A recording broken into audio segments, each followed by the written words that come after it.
Today, we embark on a captivating journey through the labyrinthine corridors of ancient Greek mythology to explore the life and deeds of one of antiquity's most iconic figures, Heracles. This hero, whose name echoes through the millennia, is remarkable not only for his unparalleled physical prowess, but also for the very human frailties that make his story both epic and deeply poignant. Heracles is far more than just a mythical strongman. He embodies the ceaseless struggle against evil, a symbol of redemption and the personification of humanity's eternal striving for self-improvement. But why do the myths of Heracles, born in the distant past, continue to captivate us in the modern world? The reason lies not only in his celebrated labors, which include thrilling battles with terrifying monsters and the completion of seemingly impossible tasks. Heracles' story reflects the timeless human struggle against chaos, both external and internal, against our own demons and the dictates of fate itself. We will closely examine his 12 greatest labors, each of which is not merely a test of physical strength, but also a metaphor for essential human qualities, such as unwavering perseverance, insightful wisdom, astonishing agility, and of course, unshakable courage. Each labor, like a step, leads us to an understanding of the depths of human potential. We will also turn our gaze to Heracles' life beyond his famous labors. We will consider the period of his servitude to Queen Omphale, the tragic events surrounding Deianira, and finally his ascension to Olympus, where he attained his long-awaited immortality. This lecture is not simply a retelling of well-known ancient Greek legends. It is a unique opportunity to take a fresh look at a story that teaches us that even the greatest heroes face incredible hardships and, at times, make serious mistakes. We will see how the interplay of strength and weakness, triumphs and defeats, shapes a personality capable of becoming a true legend, whose name will live on through the ages. Allow us, then, to delve into the very beginning of this thrilling story, at the center of which stands Heracles, a hero with the blood of both mortal and God flowing through his veins. His life began with an extraordinary intertwining of passion, jealousy, and a struggle for the right to greatness. It all begins with Zeus, the thunder-wielding king of Olympus, who possessed not only boundless power over gods and men, but also an unquenchable passion for beautiful mortal women. His gaze fell upon Alcmene, the wife of Amphitryon, the valiant ruler of Thebes and a brave warrior, who was at that moment on a distant military campaign. Alcmene was not merely extraordinarily beautiful. She was distinguished by a sharp mind, high virtue, and descent from the glorious line of Perseus, the legendary hero who slew Medusa the Gorgon and founded a powerful dynasty that played an important role in ancient Greek mythology. This lineage was imbued with nobility, fame, and an unbreakable connection to the gods. Her outstanding qualities conquered Zeus's heart, and he firmly decided that their union should bring forth an extraordinary child, a hero whose name would be forever etched in history. But Alcmene, being faithful to her husband, would never have succumbed to the gods' entreaties and promises. Then Zeus, known for his cunning and mastery of deception, resorted to trickery. He assumed the guise of Amphitryon, who was away from home on a military campaign, and appeared before Alcmene. By the will of all-powerful Zeus, the night he spent with Alcmene lasted for 3 whole days, time seemingly slowed by the god himself, so that their union might produce something truly great. Thus began the extraordinary story of Heracles, a demigod, half-human, whose deeds and sufferings will forever remain in the memory of humankind. When Amphitryon returned from his long campaign, he sensed something subtle but unsettling in the atmosphere of the house. Alcmene greeted him warmly, yet there was something in her gaze that resembled recognition, as if they had recently seen each other. Confused and bewildered, Amphitryon decided to seek the advice of the renowned seer Tiresias, whose wisdom and gift of prophecy were known throughout Greece. Tiresias revealed the shocking truth to Amphitryon. Zeus, the all-powerful king of the gods, had visited their home and left behind an heir, a child whose fate would be closely intertwined with the will of the gods. Imagine the unimaginable shock to learn that your beloved wife had become an unwitting participant in divine plans. Nevertheless, Amphitryon, a man of high moral principles and unwavering honor, accepted this incredible situation. He made the decision to raise Alcmene's child as his own son, realizing that fate had placed an unusual and responsible role on his shoulders. Heracles was not just an ordinary child. He was the heir to the glorious dynasty of Perseus, a lineage of heroes whose exploits had become legends. Zeus, overcome with paternal pride, swore an oath that the first male infant born on that momentous day from the house of Perseus would become a great and powerful ruler. It seemed that Heracles' destiny was predetermined and that a brilliant future awaited him. However, Hera, the jealous and vengeful wife of Zeus, could not allow a child born of a mortal woman to occupy such a high position. Using her divine power and influence, Hera cunningly interfered with the natural course of events. She artificially delayed Alcmene's labor and simultaneously hastened the birth of Eurystheus, another descendant of Perseus. Thus, thanks to Hera's ingenious plan, Eurystheus was born first and received the throne that rightfully belonged to Heracles. However, this was only the beginning of Hera's endless intrigues and persecutions. Soon after Heracles' birth, the goddess sent two enormous, venomous snakes to the infant's cradle to destroy the newborn. But even then, his incredible strength and divine origin manifested. The infant Heracles, unafraid of the formidable reptiles, grabbed them with his small hands and strangled them with unchildlike force. This astonishing episode became the first obvious sign that Heracles was born for great deeds and that his destiny would be extraordinary.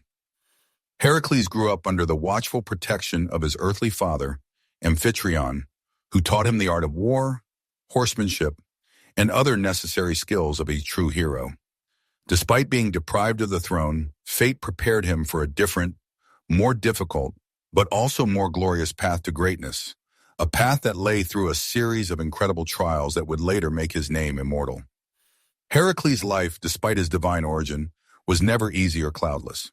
From the very moment of his birth, he was under the close scrutiny of the gods, and the jealous Hera made him the primary target of her undying hatred. However, the most difficult and fateful trials awaited Heracles ahead when he was forced to go through unimaginable hardships and prove his strength, intelligence, and unbending resilience. To understand why the great hero was punished and why he had to perform his famous 12 labors, let us delve into one of the most tragic and dramatic chapters of his life. After Heracles reached maturity, his fame as a fearless warrior and defender of the weak began to spread throughout ancient Greece. He was not just incredibly strong, he embodied the ideal of a hero capable of withstanding any dangers and difficulties. But Hera, who was tormented by his very existence, was not going to leave Heracles alone and was hatching new cunning plans. At some point, Heracles' adventurous fate intersected with that of the beautiful Megara, daughter of King Creon of Thebes. Heracles took Megara as his wife, and they had several beautiful children. It seemed that after all the early trials and tribulations, his life had finally found long-awaited peace and harmony. However, Hera once again intervened in his destiny, ruthlessly destroying this fragile happiness. She decided that this time her blow should be especially cruel and devastating. To break the hero once and for all, Hera inflicted a bout of madness on Heracles, depriving him of his reason. In this terrible state, he lost the ability to distinguish reality from the dark illusions spawned by his clouded mind. Blinded by the rage and madness sent by the treacherous Hera, Heracles committed an act that became the heaviest burden in his long and arduous life. He killed his own children and, according to some versions of ancient Greek myths, even his beloved wife Megara. When the clouding of his mind dissipated and the realization of what he had done returned to him, he saw the magnitude of the tragedy and plunged into deep, inconsolable grief. It was this tragic moment that became a turning point in Heracles' life, determining the further course of his destiny. Overcome with unbearable guilt and remorse, he went to Delphi, a sacred city, to seek advice from the renowned oracle of Apollo, whose prophecies were revered throughout Greece. He sought atonement for his terrible deeds, hoping to find a path to forgiveness and purification. The oracle declared that the only way to cleanse himself of this terrible sin was to submit to Eurystheus, the weak and cowardly king of Mycenae, and to obey all his commands without question for 12 long years. But why Eurystheus in particular? The answer lies in Hera's treacherous interference in Heracles' fate. Eurystheus, born slightly earlier than Heracles thanks to Hera's cunning and intrigues, became the ruler of Mycenae, while Heracles was deprived of his rightful throne intended for him by right of birth. Now Heracles, surpassing Eurystheus in everything, strength, courage, wisdom, was forced to carry out his orders, which became a real humiliation for the great hero. Eurystheus, seized with fear of Heracles' incredible strength, decided to assign him the most dangerous and seemingly impossible tasks, hoping that they would lead to his demise. Thus was born the story of the 12 famous labors of Heracles, which became a severe test not only for his body, but also for his spirit, his will, and his unwavering faith. These tasks were conceived as a cruel punishment, but in the end they transformed Heracles into an immortal legend, a hero whose name would live on through the ages. Thus, Hercules' exploits became not just a gripping series of incredible adventures, but a profound story of redemption. A tale of how a hero who committed a terrible mistake strives to earn forgiveness and restore his honor. Every step he took on this arduous path was a step toward absolution and a deeper understanding that even the greatest heroes are not immune to errors and downfalls. Now let us explore together how Hercules overcame what seemed impossible, starting with his first labor, which became a true test of his strength, agility, and unwavering will. After his encounter with King Eurystheus, who became for Hercules the embodiment of hostile fate and injustice, the hero journeyed to the Peloponnese, the southern region of Greece. It was here that the series of great trials and labors began, forever etching his name into the annals of history and myth. The very first task that Eurystheus assigned to Hercules immediately cast doubt on his chances of success and survival. He was ordered to slay the Nemean lion, a monstrous beast of immense power, whose hide was said to be impervious to any weapon crafted by human hands. Nemea, a small region located in the southern Peloponnese, suffered from the constant terror inflicted by this dreadful creature. The locals recounted that this lion was the offspring of the darkest forces, sent by the gods as punishment to humanity. According to one popular version of the myths, the Nemean lion was the son of Typhon, a gigantic monster, and Echidna, a half-woman, half-serpent, symbolizing primeval chaos and destruction. Its hide, gleaming and thick, was bestowed by the gods, and no spear, sword, or arrow could pierce it. Any attempt to kill this beast ended in tragedy, and the lion continued to wreak havoc in its wake. It devoured livestock and people with equal cruelty, leaving behind only ruins and fear. Word of the Nemean lion spread throughout ancient Greece, and no one dared to confront it, fearing certain death. Only one man, endowed with incredible strength and courage, could undertake such a dangerous and hopeless task. That man was Hercules, who, although he understood the complexity of the upcoming trial, accepted the challenge without hesitation, for he could not retreat before his fate and the will of the gods. Upon reaching Nemea, Hercules began to carefully study the beast's tracks, attempting to understand its habits and find its lair. He soon discovered that the lion sheltered in a spacious cave with 2 entrances, which made it practically elusive and created serious difficulties for the hunter. When one of the victims desperately tried to ambush it, the Nemean lion simply vanished through the second exit, avoiding danger and leaving its opponent in disarray. Hercules, attentively observing the cunning beast's habits, began to meticulously develop a strategy, realizing that defeating such a formidable enemy, possessing incredible strength and an invulnerable hide, would be virtually impossible without cunning and ingenuity. Initially, Hercules decided to try using his customary weapons, hoping that at least one arrow could pierce the lion's invulnerable hide. The hero drew his bow, crafted from sturdy wood, and released several well-aimed arrows toward the Nemean lion. But, to his surprise and disappointment, they simply bounced off its hide as if it were an impenetrable stone wall, causing the beast no harm whatsoever.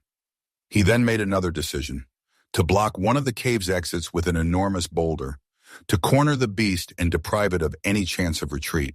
Now the Nemean lion had no other option but to face Hercules head-on. When the lion, unsuspecting, returned to its cave, Hercules was already waiting in ambush, ready for a deadly fight. He knew that no weapon would help him in this battle, and the only means to defeat the formidable beast was his incredible physical strength and indomitable will. The beast, sensing the threat emanating from the hero, pounced on him with a furious roar, intending to tear him to pieces. Their clash was truly magnificent and shook the earth. Man and monster fought as equals, demonstrating incredible strength and agility. The lion fiercely tried to tear Hercules with its sharp claws and teeth, But the hero, using all his dexterity and quick reflexes, skillfully dodged its deadly attacks and, seizing a suitable moment, swiftly grabbed the beast by the throat. His mighty hands, like iron vices, began to squeeze the lion's neck, gradually depriving it of the ability to breathe. Despite all its incredible power, the beast could not escape Hercules' death grip. Gradually, its breathing grew weaker and weaker, until it finally stopped moving and froze, defeated by the hero's strength and perseverance. After achieving victory, Hercules decided that he should take something with him as proof of his triumph and present it to Eurystheus. He tried to remove the invulnerable hide from the dead lion, but even here a new obstacle awaited him. Ordinary knives and swords made of metal could not cut through it. Then Hercules displayed inventiveness and resourcefulness. He guessed to use the sharp claws of the lion itself to flay its hide. This trophy became not just proof of his brilliant victory over the formidable beast, but also a reliable protection for the future. The Nemean lion's hide was impenetrable to any weapon, and Hercules began to wear it as armor, protecting him in battles, and used the lion's head as a helmet. The image of Hercules clad in the lion's skin became legendary and instantly recognizable. This attribute symbolized not only his incredible strength and valor, but also his ability to overcome any, even the most impossible, obstacles. The hero transformed a formidable threat into reliable protection and a monster into a symbol of his incredible triumph. The victory over the Nemean lion was of great significance for Hercules. It was his first labor, and it immediately showed the world that this hero was not just a strong warrior, but also intelligent, resolute, and ready to accept any challenge thrown at him by fate. He not only destroyed a terrible monster, but also returned the people of Nemea to their peaceful and tranquil life, freeing them from constant fear. This feat became the beginning of his long and arduous journey to immortal glory. After his triumphant victory over the Nemean lion, Hercules, covered in glory and admiration, returned to King Eurystheus to prove that he had completed his task. But instead of deserved praise and recognition, he received a new, even more dangerous and complex challenge. This time, Eurystheus sent him to the dark and marshy region of Lerna, where a monster resided, instilling fear in even the bravest and most experienced warriors, the Lernaean Hydra. This terrifying creature, possessing many serpent heads, personified chaos and destruction, and its poisonous breath contaminated the land, water, and even the very air, making the surroundings lifeless and dangerous. The Lernaean Hydra was no ordinary monster. It originated from the very depths of ancient myths, its parents being Typhon and Echidna, who spawned an entire army of terrible monsters, terrorizing humans and gods alike. The Hydra dwelled in a dark and damp cave located in the middle of the vast and swampy plain of Lerna. Its heads, the number of which varied in different myths from 9 to 50 or even 100, had one frightening and repulsive feature. As soon as one head was severed, two new ones instantly grew in its place, making the fight against this monster practically hopeless. One of the heads of the Lernaean Hydra was immortal, which made the monster virtually invulnerable to any weapon and endowed it with a huge advantage in battle. Its breath was deadly poisonous, and drops of blood falling on the ground could poison it for many years, turning fertile lands into a barren desert. Hercules was well aware that his upcoming battle with the Hydra would be completely unlike anything he had encountered before. Along with Hercules, his faithful nephew Iolaus went to Lerna, a young and resourceful companion, ready to support the hero in any, even the most difficult situation. They took with them sharp swords, heavy clubs, torches burning with bright flames, and, of course, a good dose of determination, knowing that in this dangerous battle, they would need not only brute force, but also cunning, ingenuity, and mutual assistance. When Hercules and Iolaus reached Lerna, a sinister and gloomy swamp stretched out before their eyes, instilling horror and disgust. It seemed that the swamp was a living creature, breathing poison and death. Thick poisonous fumes rose above the water, hiding beneath them treacherous quicksand and deadly traps, and in the very center of the swamp, a sinister and gloomy cave was visible, from which a sinister aura emanated. Hercules decided to lure the Lernaean Hydra out to fight it in the open and avoid the confinement of the cave. He began shooting flaming arrows into its lair, hoping to provoke the monster and force it to come out of its shelter. In an instant, everything around shook from a furious and deafening roar. A terrible monster burst out of the cave, as if from hell itself. Legend said that no mortal dared to even approach its lair, fearing certain death. Even birds avoided flying over this cursed place, and any creature that accidentally fell into the vicinity of Lerna soon died from poisoning by poisonous fumes. The Lernaean Hydra turned out to be even more terrible and repulsive than the ancient legends described.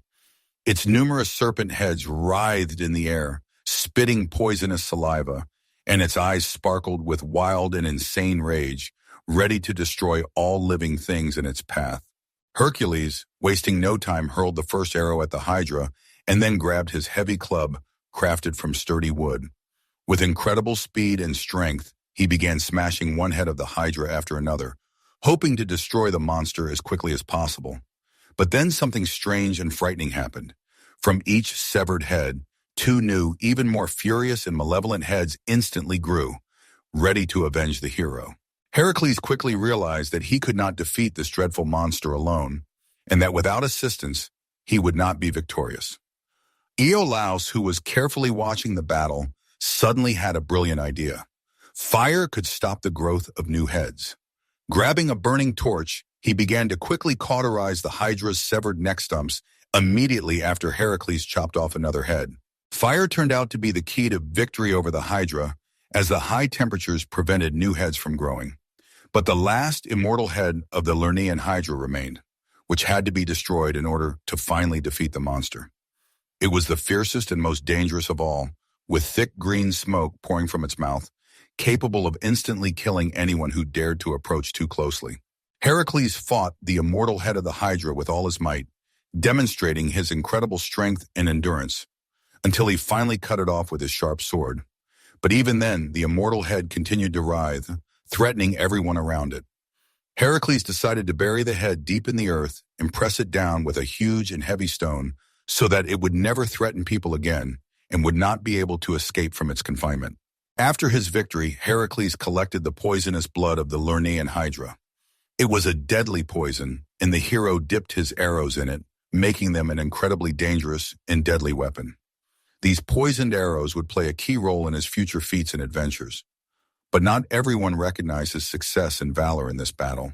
Eurystheus, the envious and cowardly king of Mycenae, declared that Heracles' feat could not be counted because he was helped by Iolaus, and that the hero would not have succeeded alone.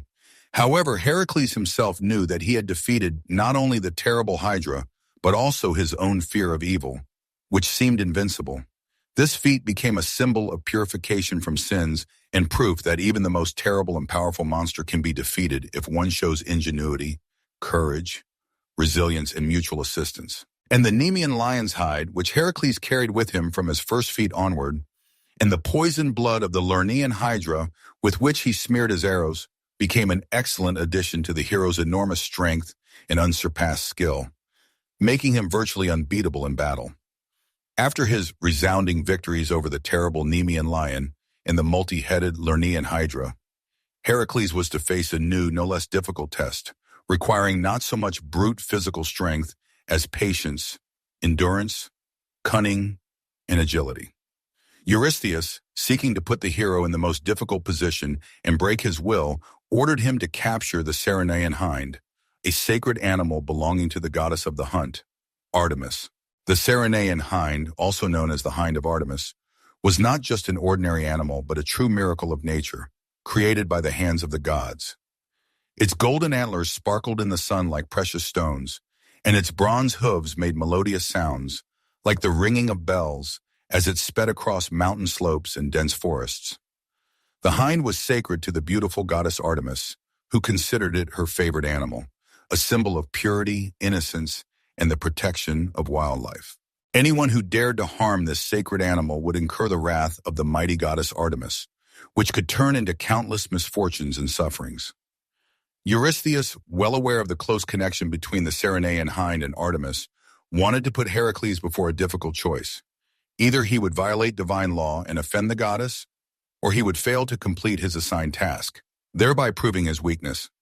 This was a test not only of agility and endurance, but also of the hero's moral qualities. his ability to find a compromise between duty and respect for the gods. The difficulty of the task lay not only in the fact that the Cyrenaean hind possessed amazing speed and tirelessness, allowing it to easily escape any pursuit, but also in the fact that it could not be damaged or injured. Even the slightest scratch on its delicate skin could provoke the anger of an enraged Artemis. For Heracles, this meant that he would have to show not only his physical strength and agility, but also incredible restraint, caution, and respect for the sacred animal. Heracles, accustomed to direct and open confrontation, quickly realized that this time brute force and violence would be completely useless and even counterproductive. He began to patiently track the Cyrenaean hind, carefully studying its habits, routines, and favorite routes. This difficult and exhausting hunt stretched for an entire year, requiring enormous patience and endurance from the hero. Heracles tirelessly followed the tracks of the fleet-footed animal, moving from one mountain range to another, from dense forests to picturesque river valleys, covering vast distances and ignoring fatigue. Every day he faced new difficulties and trials: steep climbs, dense and impassable thickets, scorching sun, and unbearable heat. But despite all these obstacles, he did not give up and continued to stubbornly pursue his goal. Gradually, the hero began to notice certain patterns in the movements of the Cyrenaean hind. He noticed that it especially loved the morning coolness and often came to the Ladon River to drink clean and cool water. Finally, after long months of pursuit, Heracles caught up with the Cyrenaean hind at the Ladon River. It was a picturesque place, surrounded by a dense forest with a quietly flowing river and soft banks, ideal for an animal to rest. Heracles, hiding behind the trees, took aim with his bow. He knew that he had to be extremely accurate and careful not to cause serious harm to the animal and not to anger the goddess Artemis. His arrow, released with great precision, only slightly grazed the hind, slowing down its rapid movement a little but not causing it serious injury. Approaching the weakened animal, Heracles carefully grabbed it, trying not to cause it pain. He gently picked up the Cyrenaean hind and went back to Eurystheus to prove that he had completed his task.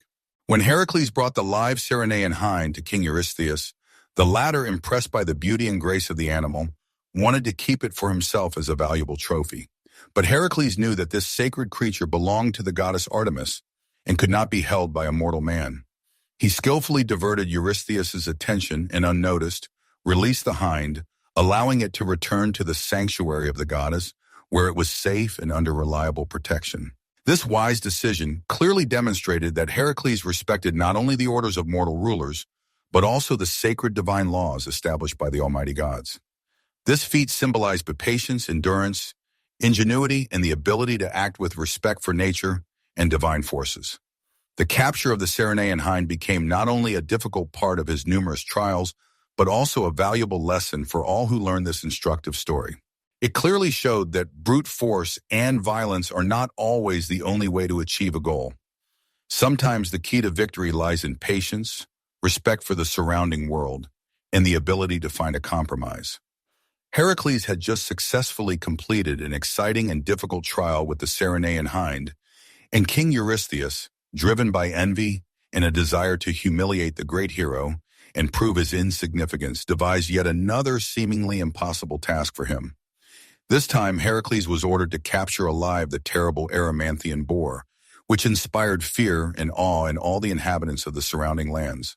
This fierce animal, which terrorized the peaceful inhabitants of Mount Erymanthus, was distinguished not only by its enormous size and frightening appearance, but also by its incredible strength, ferocity, and aggressiveness. Capturing it alive seemed practically impossible, but Eurystheus, driven by envy and fear of Heracles' growing fame, hoped that the hero would die trying to fulfill this impossible task, thereby saving him from the constant threat. Having listened to numerous stories from local residents about the devastating impact of the Erymanthian boar, Heracles realized that he faced a difficult task that required maximum concentration and ingenuity. People said that the boar mercilessly destroyed fields and gardens, attacked houses, and killed anyone who dared to approach its territory, turning their lives into a never-ending nightmare. To defeat such a formidable and fierce creature required not only strength and courage, but also cunning, agility, and the ability to exploit the opponent's weaknesses. Heracles, armed with his trusty bow, sharp spear, and strong rope, set off into the Erymanthus Mountains in search of the boar. On the way to the boar's lair, Heracles carefully studied its tracks, trying to understand its habits, routines, and favorite routes. The hero also learned from local residents that in the winter months, deep snow significantly hindered the movement of even the most agile and strong beast, making it more vulnerable. This fact became a key element in his carefully developed plan to capture the boar. Heracles spent several days diligently searching for fresh boar tracks, gradually approaching its lair, located high in the mountains. Finally, he managed to find the beast, which was happily indulging in the destruction of one of the villages located at the foot of the mountain. Slowly remaining calm and cautious, the hero began to gradually drive the boar higher and higher into the mountains, where the snow became deeper and deeper, restricting its movements. The boar, unable to move quickly through the deep snow, began to quickly tire and lose strength, and Heracles, sensing that the right moment had come, took advantage of this to throw a pre-prepared strong rope over it. The beast desperately resisted, trying to break free from the trap, but Heracles, using his incredible strength and agility, managed to tame its fury and securely tie it up. Heracles effortlessly hoisted the huge boar onto his mighty shoulders and headed for Mycenae to deliver it to the frightened Eurystheus. Upon seeing Hercules carrying a gigantic beast on his shoulders, King Eurystheus was so frightened that he panicked and hid in a huge bronze jar, which served as his refuge from all dangers. This amusing moment became one of the most memorable and comical in the myths of Hercules, symbolizing not only the hero's incredible strength and bravery, but also the cowardice, envy, and insignificance of those who tried to humiliate him. However, Hercules' path to success and glory was not always cloudless and simple. On his way to Mount Erymanthus, the hero stopped for a while at the hospitable centaur Pholus' home to rest and regain his strength. The centaur cordially invited Hercules to his humble abode and offered him rest and delicious food. As a treat, Pholus offered Hercules some fragrant wine, which he said belonged to all the centaurs and was stored in a large earthenware jar. However, as soon as the jar of wine was opened, its intoxicating aroma spread throughout the area, attracting the attention of other centaurs who lived nearby. The centaurs, sensing the tempting scent of wine, became enraged. They considered this wine a sacred gift belonging to their entire tribe, and therefore perceived the actions of Pholus and Hercules as a personal insult and a gross violation of ancient traditions. Soon, a fierce battle broke out. The centaurs, consumed by anger and a thirst for revenge, fiercely attacked the hero. Hercules, defending himself from the enraged centaurs, put his faithful bow and arrows, poisoned with the deadly venom of the Lernaean hydra, to use. The battle was fierce and bloody, and Hercules, thanks to his incredible strength and agility, defeated the centaurs, but not without sad consequences. One of the innocent victims in this tragic battle was Chiron, a wise and noble centaur, famous for his wisdom and kindness, the teacher of many great heroes of antiquity. Hercules, struck by his terrible mistake, sincerely tried to help Chiron, but the hydra's poison proved too strong, and the wound was fatal.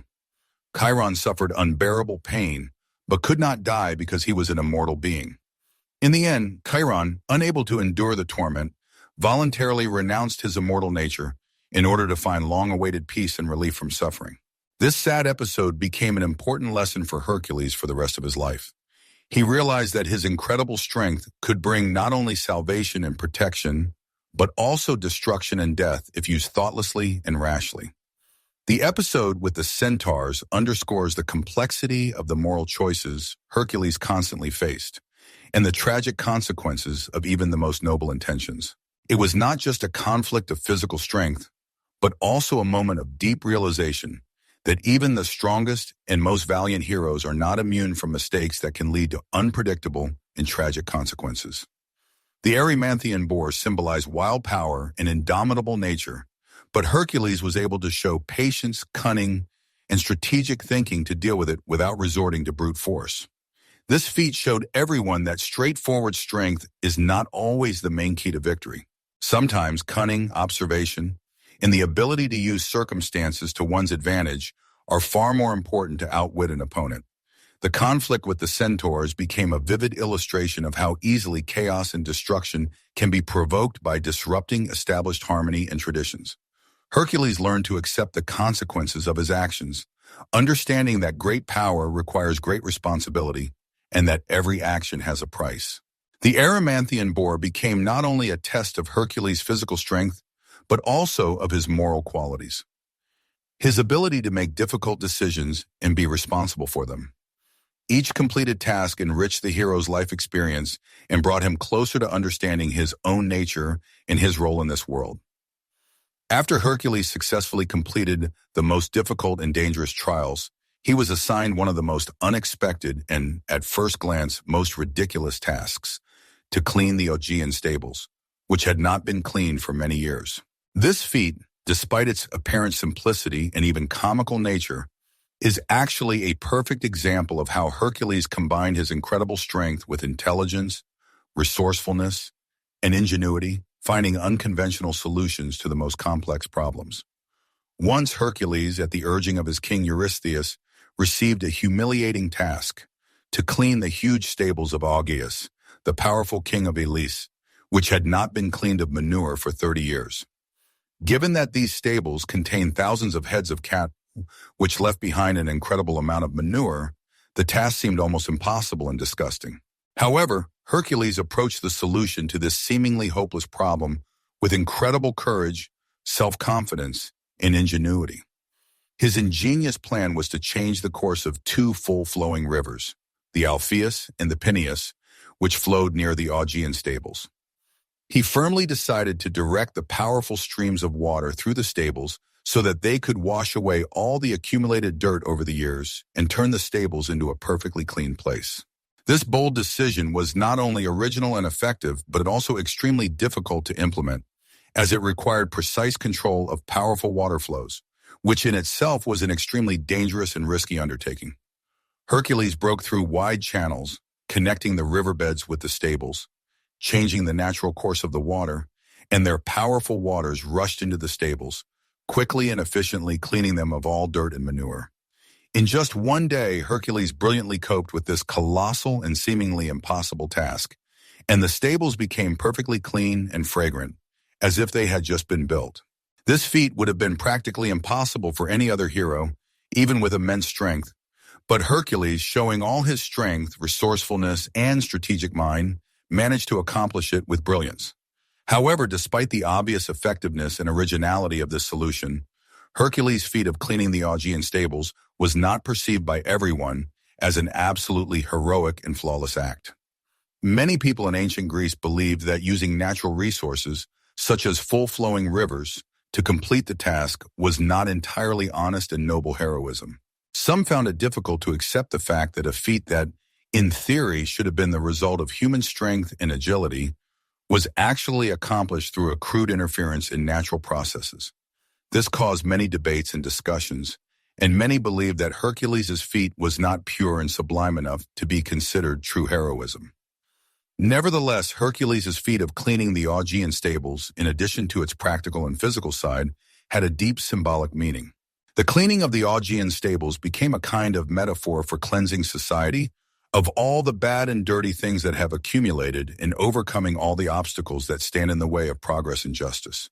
This instructive feat reminds us that in order to successfully cope with any difficulties and problems, it is necessary to use not only our strength and endurance, but also our mind, resourcefulness, and ingenuity. Hercules, as before, once again proved to everyone that even the most impossible and disgusting tasks can be solved if you use cunning, courage, and an unconventional approach. Thus, despite the criticism and ambiguous assessment from some people, this feat became an important milestone in Hercules' life, showing that on the path to victory and success, both strength and mind can and should be applied, a combination that will always lead to the most outstanding results. Hercules' feat of destroying the Stymphalian birds is one of those exciting stories that skillfully combines elements of heroism, wit, resourcefulness, and even a bit of comedy. This feat might seem quite simple and insignificant if it were not for one significant circumstance. The Stymphalian birds themselves, which were terrible and dangerous creatures that Hercules had to face to face. These birds were not just ordinary feathered creatures that can be found in any forest. Created and raised by the bloodthirsty god of war Ares himself, they were deadly dangerous to all living things and brought with them only destruction and death. And although they looked like ordinary giant birds, their unique features made them extremely dangerous and posed a serious threat to humans.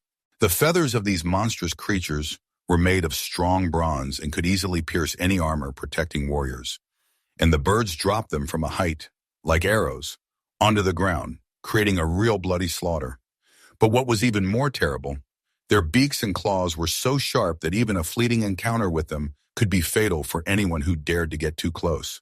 King Eurystheus, constantly seeking to complicate Hercules' life and destroy him, considered the destruction of these terrible birds a worthy test that, in his opinion, the hero would not be able to withstand. Hercules was ordered to immediately go to the gloomy Lake Stymphalus and put an end to this disaster, saving the peaceful inhabitants from constant threat and fear. The difficulty of this dangerous task lay not only in the obvious danger posed by the Stymphalian birds, but also in the incredible difficulty of reaching their lair. The lake was surrounded by dense and impassable swamps that could not be crossed on foot, and its waters were so dark and viscous that they resembled a deadly trap, drawing into its abyss all who dared to approach. On his way to Lake Stymphalus, Hercules stopped at the majestic temple of Athena, asking the wise goddess for advice and help in the difficult task ahead of him. The goddess of wisdom and military strategy, admiring the hero's courage and determination, decided to help him in the fight against the terrible birds. She handed Hercules 2 shimmering bronze crotala, skillfully created by the godsmith Hephaestus himself, which, she said, would help him lure the birds out of their hiding place. These remarkable instruments emitted a deafening sound, capable of frightening any living creature, regardless of its strength, size, or ferocity. Use these tympani to drive the birds from their hiding places, Athena instructed him. She knew full well that a direct and open attack on these terrible creatures would be tantamount to suicide. When Hercules reached the fetid swamps, a sinister and repulsive sight met his eyes. The marshy terrain was thickly covered with bird feathers, jutting out of the ground like sharp spears, ready to strike anyone who dared set foot on this cursed land. The air was thick with an ominous metallic clang, created by the friction of the birds' bronze wings against each other. They hid in the dense thickets, unseen, but clearly ready to fly out of their hiding places and attack the uninvited guest at any moment. Hercules realized that to defeat the Stymphalian birds, he would need not only his incredible strength and courage, but also a carefully crafted strategy that would allow him to outwit these dangerous foes. He carefully placed the copper timpani at the edge of the swamp and began to beat them with force, extracting a deafening roar that echoed throughout the area, shaking the earth and the air. The birds, accustomed to silence and tranquility, were frightened by the loud and sharp sounds and flew out of their hiding places in panic, rising into the air in a huge flock. Their orderly ranks were instantly torn apart, and chaos engulfed the frenzied flock, depriving it of any organization. Hercules, without losing a second, instantly reacted to the sudden appearance of the birds. Seizing his trusty bow, he began to fire poisoned arrows one after another, striking the flying birds. Each arrow found its mark, destroying the deadly creatures. But the battle was far from over, as there were too many birds and they continued to resist fiercely. Some of the birds, blinded by rage and hatred, tried to attack the hero, showering him with a hail of sharp bronze feathers. Hercules, protecting his face with one hand and his body with the impenetrable skin of the Nemean lion, continued to shoot accurately from his bow, methodically destroying his enemies one by one. When most of the birds had been destroyed, the survivors tried to hide and fly away, fleeing from imminent death. Hercules, using his vast experience and amazing agility, rushed after them in pursuit, penetrating deep into the swamps, despite all the dangers and difficulties lurking at every turn. He stopped and ceased his pursuit only when the last death cry of these gruesome creatures faded into the thick fog that enveloped the swamps. After successfully completing this difficult and dangerous task, Hercules, tired but pleased with himself, returned to King Eurystheus with convincing evidence of his victory. This amazing feat became a vivid symbol of how courage, ingenuity, and the support of higher powers can help overcome any obstacle, no matter how complex or dangerous. It also reminded people that even in the darkest and most remote corners of nature, terrible monsters can lurk. But a true hero will always find a way to defeat them if they show courage, ingenuity, and faith in their abilities. After his well-deserved success in Greece, Hercules had yet to prove his glory beyond its borders, venturing into distant and uncharted lands.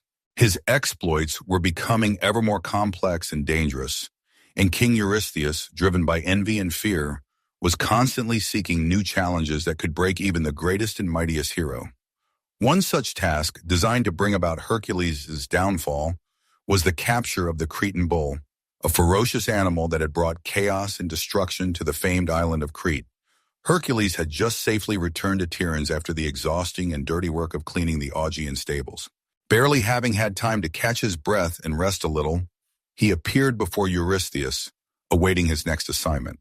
Eurystheus, wishing to complicate the hero's life as much as possible, suggested that he travel to the distant island of Crete. It was said that a huge and enraged bull roamed there, terrorizing the peaceful inhabitants of the island and destroying everything in its path. This was the very magnificent bull that the sea god Poseidon had once given to King Minos. However, the story of the Cretan bull was not simply a tale of an animal that had lost its mind. It was a bull closely linked to divine intrigues, human greed and weakness, and the violation of sacred oaths. Minos, the powerful king of Crete, prayed to the formidable Poseidon to send him a sign confirming his legitimate right to the royal throne and divine support. The sea god heard his prayers and granted him a magnificent snow-white bull of extraordinary beauty and strength, which was to be sacrificed to Poseidon in gratitude and recognition of his power. However, captivated by the extraordinary beauty and power of the animal, Minos forgot his oath and did not sacrifice the bull, keeping it alive and hiding it in his herds. Instead, he deceitfully sacrificed another, less valuable bull to Poseidon. This daring decision provoked the wrath of the formidable Poseidon, who decided to punish Minos cruelly for his treachery and disregard for divine authority. He cursed the magnificent bull, making it wild, uncontrollable, and insane. The bull broke out of the palace and, consumed by mad rage, began to destroy everything in its path, destroying villages, destroying fields, and trampling crops, turning the flourishing island into a veritable disaster. Furthermore, ancient legends said that it was this cursed bull that fathered the monstrous Minotaur, a half-man, half-bull, locked in a huge and intricate labyrinth built by the great architect Daedalus. The inhabitants of Crete, exhausted by the rampage of the enraged bull, believed that the animal was cursed by the gods and that only divine intervention or a heroic act could stop its destructive rage. Hercules, having listened to the sad stories of the Cretans, set off on a perilous journey, determined to subdue the ferocious bull and rid the island of disaster. The journey to distant Crete was not easy and full of dangers. Awaiting him was a long sea voyage across the restless and unpredictable waters of the Aegean Sea. When the brave hero safely arrived on the island of Crete, the local residents met him with sincere pleas for help, hoping that he would be able to save them from imminent doom. Each of them told Hercules how the wild bull mercilessly trampled their vineyards, destroyed their homes, and killed their livestock, depriving them of their livelihoods. Seeing the suffering and despair of the people, Hercules was filled with compassion and realized that he must immediately put an end to this chaos and restore peace and tranquility to the island. The Cretan bull was huge and ferocious. Its horns gleamed in the sun like sharply sharpened steel, and its eyes burned with mad rage and hatred for all living things. Finding it proved to be no easy task, as the animal constantly moved around the island, avoiding people. The bull, possessing a keen sense of smell and enormous strength, hid in mountain caves and dense forests, breaking into open valleys only to commit new destruction and frighten peaceful residents. Hercules, as an experienced hunter and tracker, patiently tracked the bull for several days, carefully studying its tracks and trying to anticipate its further actions, before finally discovering it in one of the picturesque meadows located at the foot of a mountain. When Hercules saw the enraged monster, he immediately realized that a direct attack might be not only useless, but also deadly dangerous. The hero carefully prepared for the upcoming battle.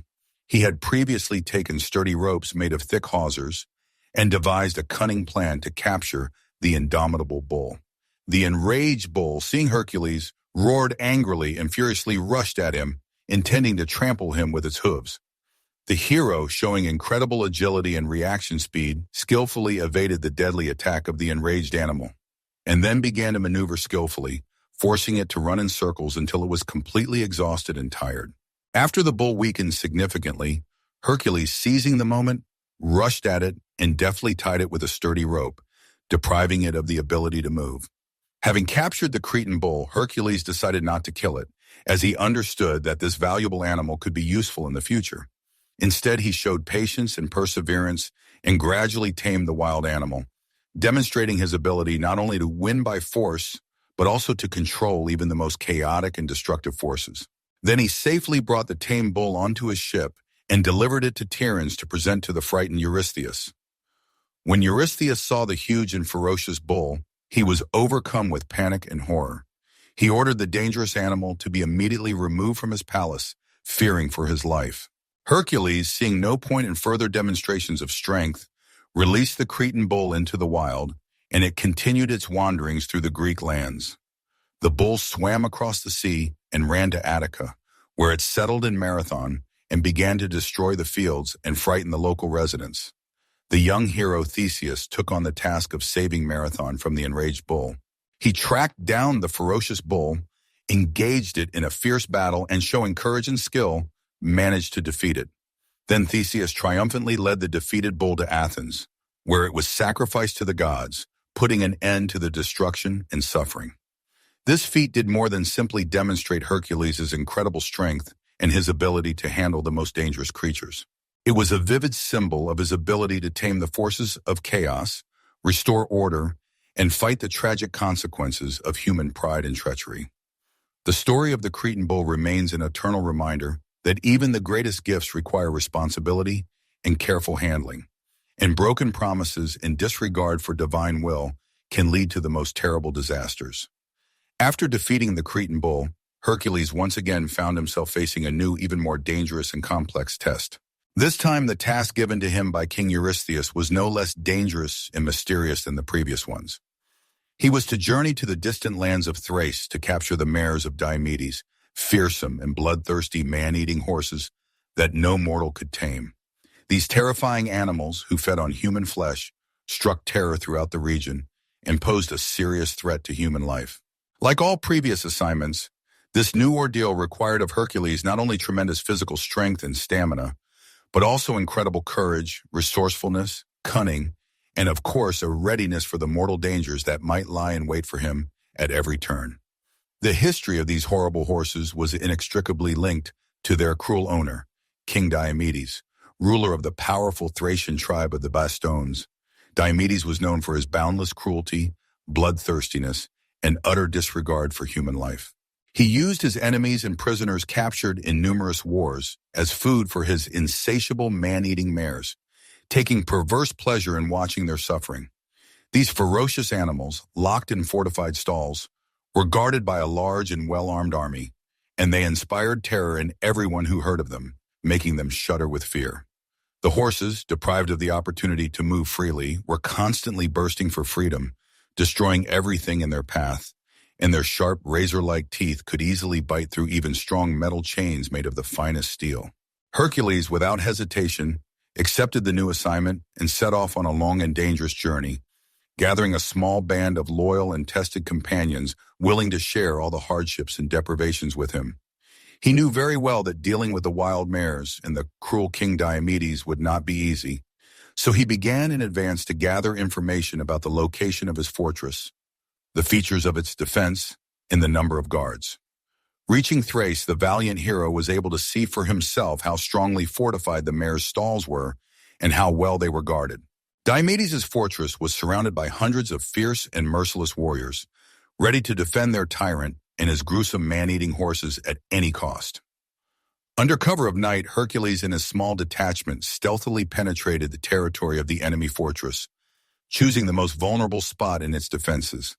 While his loyal companions skillfully diverted the attention of the numerous guards, Hercules stealthily made his way into the palace and came face to face with Diomedes himself.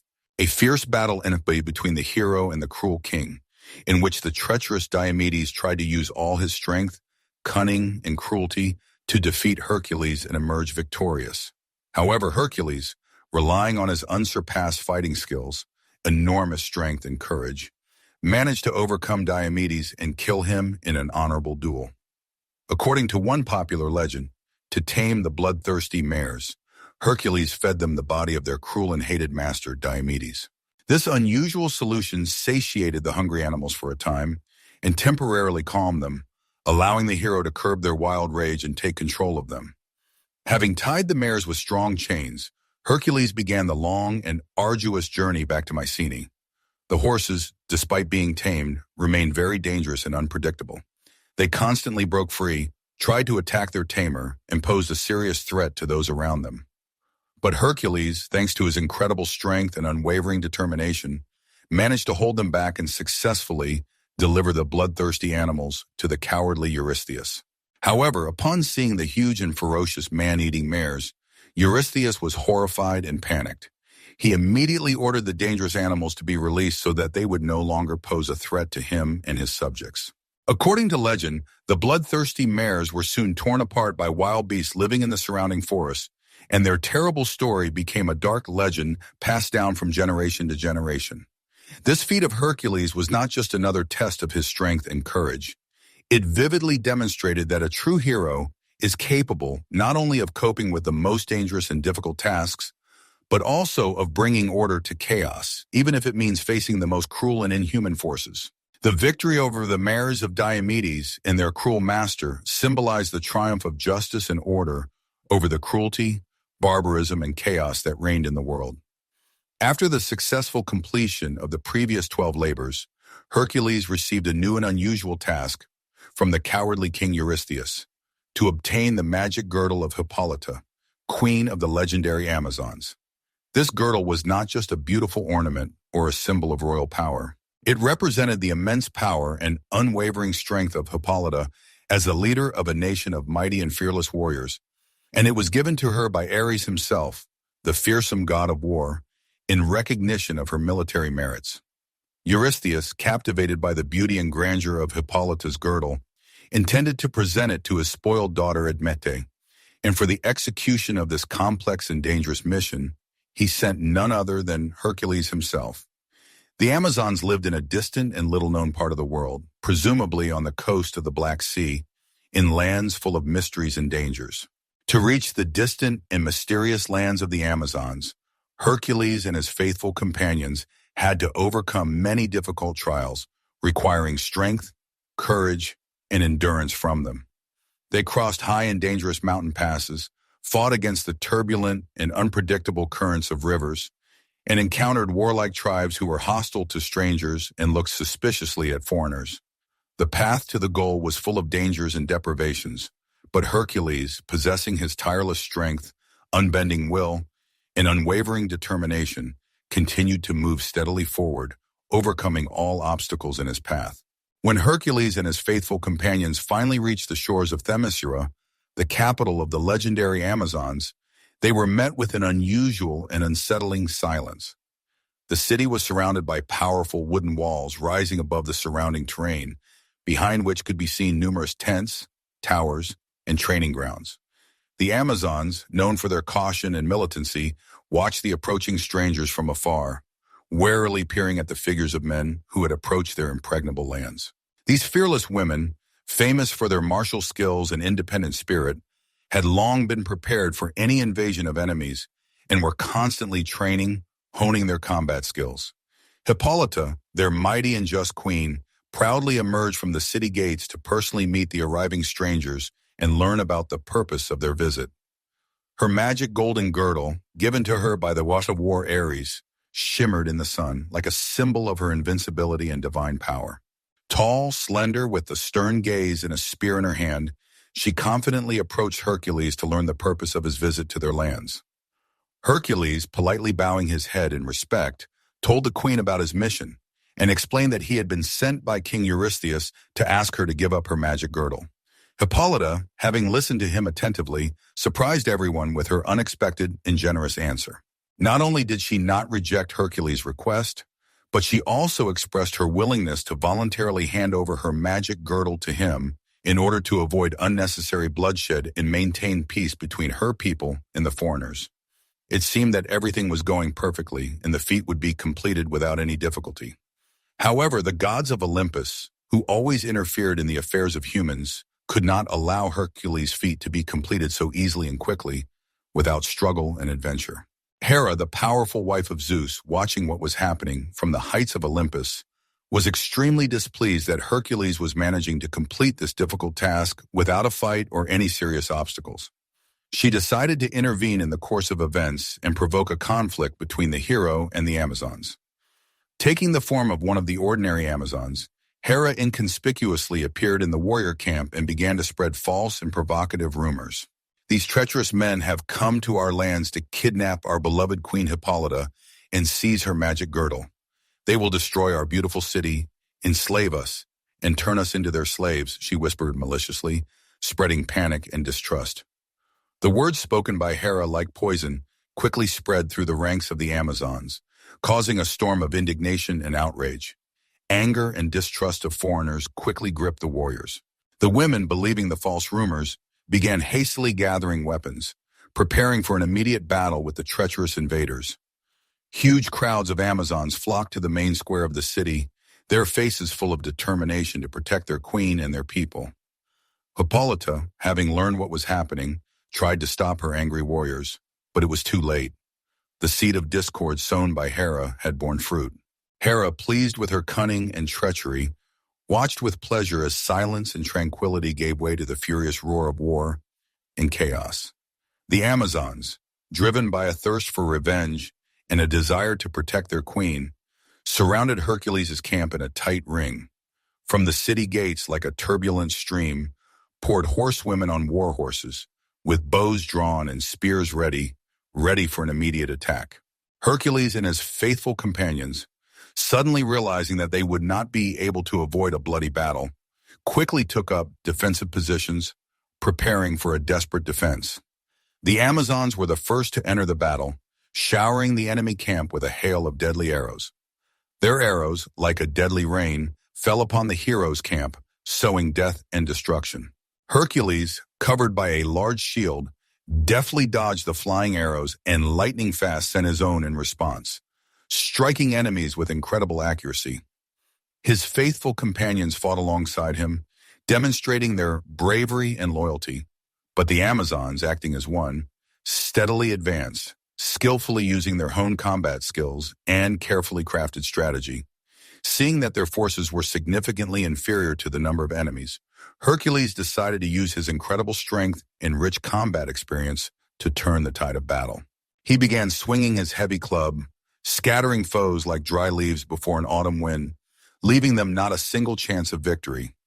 When the Amazons attempted to surround him, he lifted an enormous boulder and hurled it into the midst of the attackers, scattering them and causing panic in their ranks. Inspired by the courage and strength of their leader, his loyal companions continued to fight desperately, sparing no effort and not retreating an inch. Hippolyta, seeing that the battle brought only suffering and grief to her people, once again tried to stop her enraged warriors. She bravely stood on the high city wall and loudly called upon them to lay down their arms and end the senseless bloodshed. But their fury and thirst for revenge were too great, and her voice was simply drowned out by the deafening roar of battle, failing to reach the minds of the rage-blinded warriors. In the thick of the fierce fighting, Hercules, breaking through the dense ranks of the Amazons, bravely stood before Hippolyta herself, the one responsible for everything that had transpired.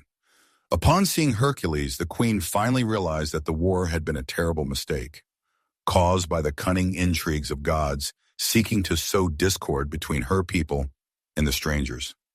She gestured to stop the hero, raising her hand and said, "You have proven your strength and valor in this battle. I do not wish for my people to suffer and perish further in this pointless war. Take my magical belt and leave our lands in peace." Hercules looked into her wise eyes, full of sorrow and regret for what had happened, and understood that she spoke sincerely. He gratefully accepted the magical belt from her hand and, turning to his loyal companions, gave the order to retreat from the city immediately. The Amazons, finally realizing that they had been the victims of a cunning deception, ceased fighting and retreated in disgrace to their city, mourning their fallen comrades. This feat was not only another test of Hercules' strength and martial skill, but also a valuable lesson for all people about how easily they can be manipulated by sowing fear, hatred, and distrust of others in their hearts. Hercules once again showed that even in the heat of a fierce battle, it is possible and necessary to show honor, generosity, and respect for one's opponent, if they deserve it. The magical belt of Hippolyta became a symbol of Hercules' victory, not only over his enemies, but also over the cunning intrigues of envious gods, once again proving the greatness and nobility of the hero. After the difficult feat with Hippolyta's belt, which turned into a bloody battle and required the hero to show not only strength and courage, but also diplomacy, Hercules did not receive a single minute of peace or respite. Eurystheus, seeing that all the previous tasks had failed to break the hero and destroy him, decided to send him to a place where no mortal foot had yet trod, hoping that he would meet his end there. The new task was not only incredibly dangerous, but also almost impossible. To go to the very edge of the world, to the distant western lands, and obtain a huge herd of cows belonging to the monstrous giant and herdsman Geryon, who was known for his cruelty and ferocity. This feat became one of the most extensive and difficult trials in Hercules' life, because the path to Geryon was full of deadly dangers, and the terrible monster himself inspired fear and dread, even in the immortal gods. The road to the distant west, to the edge of the inhabited world, was long, arduous, and full of countless hardships. Hercules, sparing no effort, crossed scorching and lifeless deserts, where the daytime heat burned everything alive, turning the earth into hot ashes, and the nights were icy and piercing, testing the hero's body for strength. Legend has it that, in a rage at the unbearable, scorching sun that gave him no rest, the hero drew his trusty bow and forcefully shot an arrow at the celestial disk, aiming at the sun itself. Helios, the god of the sun, astonished by the hero's extraordinary boldness and audacity, was not angry with him, but on the contrary admired his courage and decided to reward him for it. He gave Hercules a huge golden cup, which served as a kind of ship, capable of transporting him across the stormy and unpredictable ocean to the island of Erythea, where Geryon's magical cows grazed. This cup-shaped boat, given by the sun god himself, delivered Hercules at incredible speed to the island of Erythea, located at the very edge of the world. But even after a long and exhausting journey, new trials and dangerous enemies awaited the hero. On the shores of Erythea, Hercules was met by his first opponent, Orthrus, a huge two-headed dog guarding Geryon's herd of cows. The beast, baring its huge jaws and exposing sharp, dagger-like teeth, rushed at the hero with a terrifying and deafening roar, shaking the ground beneath his feet. Orthrus was so strong and ferocious that with one huge paw, he could easily knock down a full-grown bull. But Hercules, possessing outstanding reaction and enormous strength, managed to dodge the deadly attack of the monstrous dog and struck a crushing blow with his heavy club on its heads, smashing its skulls and ending its life. The battle was short, but fierce and bloody, and by defeating the terrible dog, Hercules once again proved to everyone that he was ready for new, even more difficult and dangerous trials.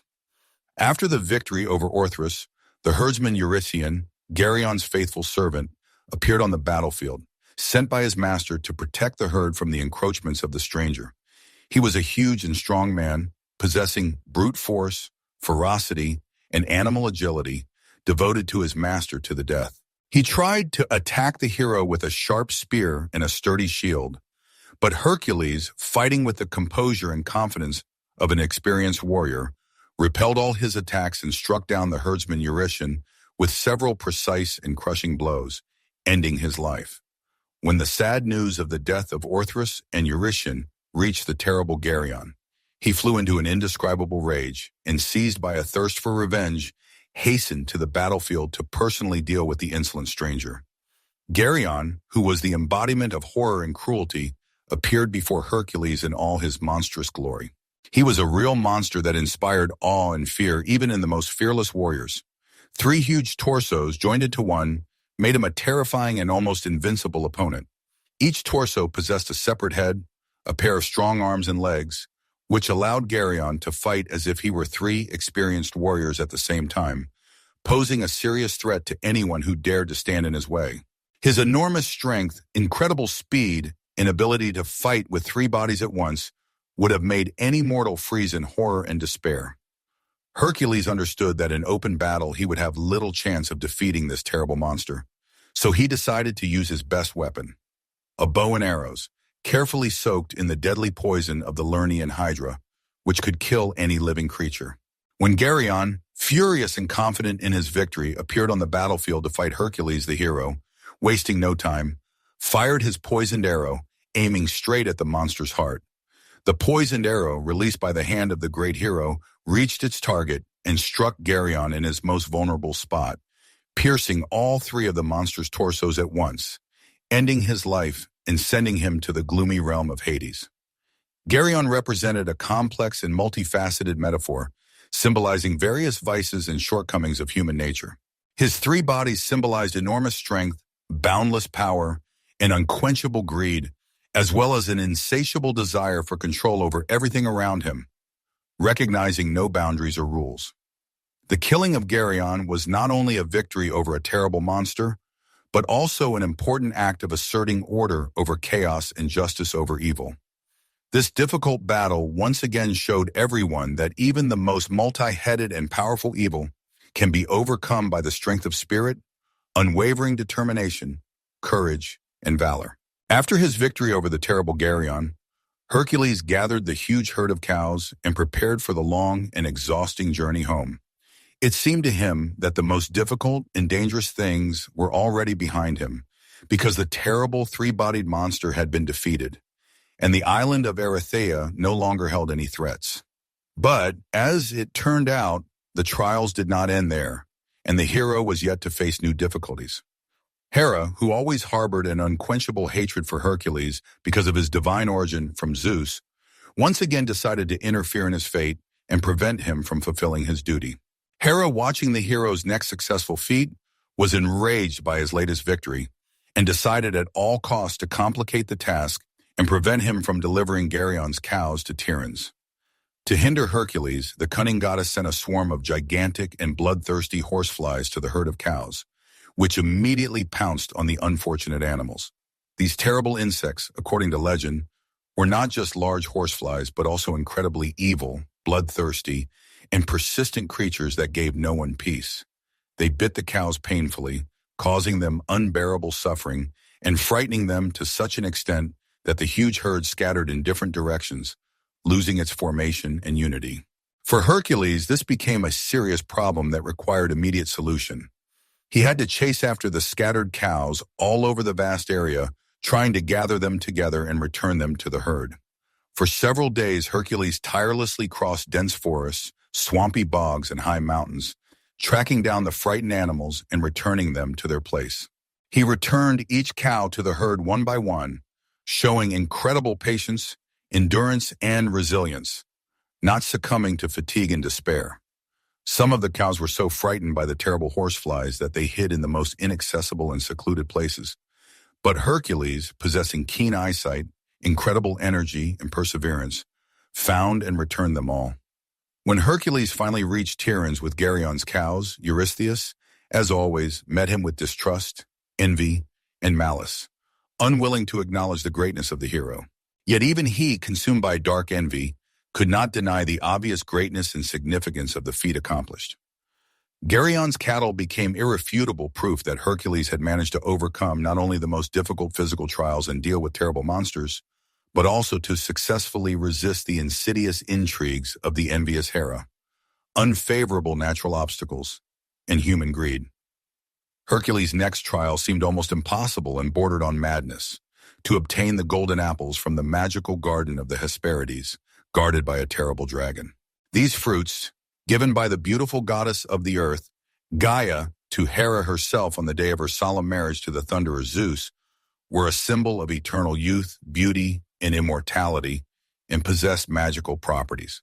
But the problem was not only to get to the magical garden located at the edge of the world, but also that its exact location was carefully hidden from all mortals, and even from many gods. The Garden of the Hesperides was a place as if it had come from the pages of a fairy tale and existing outside the framework of ordinary reality.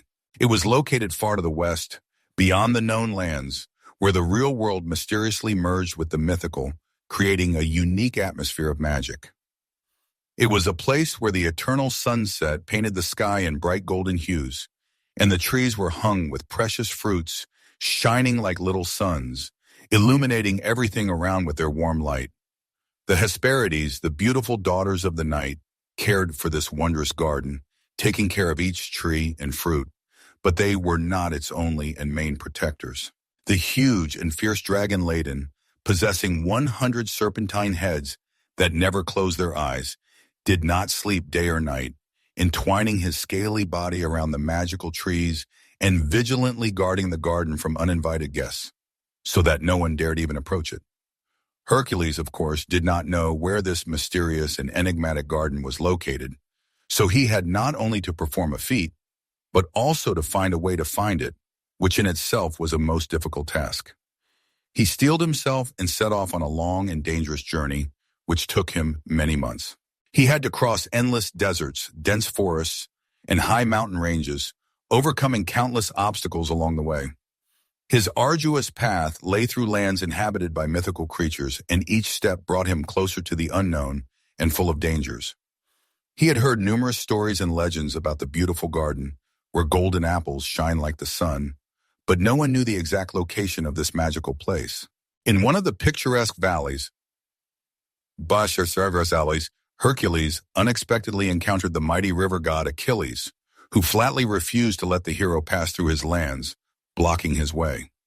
Achilles possessed the amazing ability to transform into various creatures, taking the form of either a huge serpent or a fierce bull, or a man with the head of a dog.